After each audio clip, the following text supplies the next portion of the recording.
So welcome back. This is the fourth lens that we're going to look through. Licia Berry and I looking through the lens at inherited behavior patterns. And this is the one that Licia is going to take the lead on and knows a lot about. And I am so excited about this. I know we're saying we're so excited, but I am. I really But am. we are. Because physiology was my favorite subject in nursing. So how things work.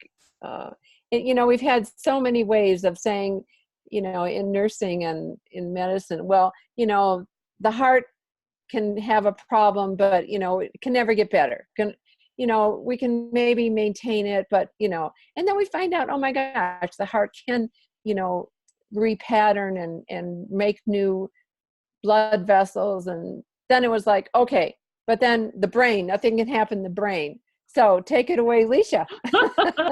The brain, there's so much that the brain can do to change. It wasn't that long ago that it really was believed that the brain was pretty static. Like after a certain age, that's it, and what we have learned is that it's absolutely not true.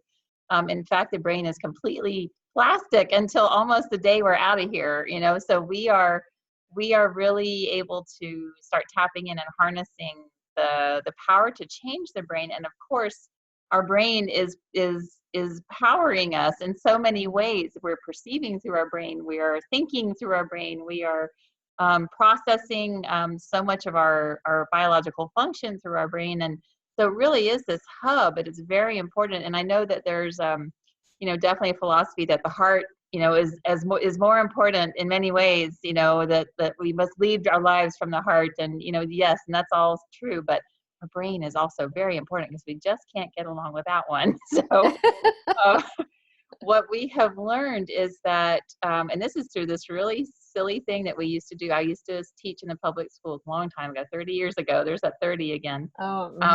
And we did something in the classroom with the kids.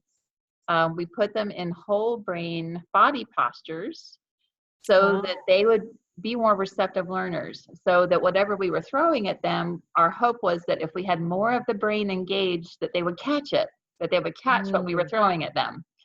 And so this lovely organization called Brain Gym, which I'll be sharing with you for the class, excuse me, came up with several postures, whole brain body postures, in which the kids would get into particular postures, and it would induce a whole brain state.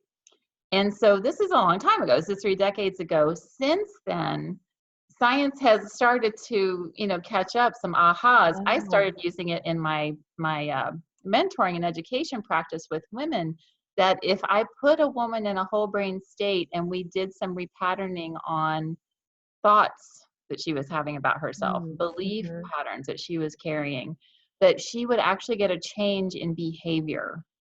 And so we're going to actually do this in the course, where we actually are applying not only the whole brain postures, but the understanding of why this happens in the brain. That the more we think something, or the more we have experienced something, the stronger the neural pathway becomes for that particular thought or experience.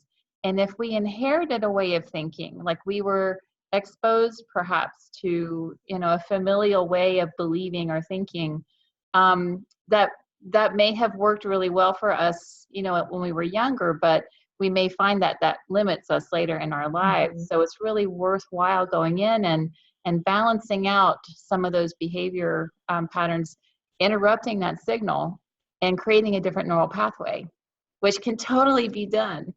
So it's so exciting. It's like the sky's the limit, Exactly.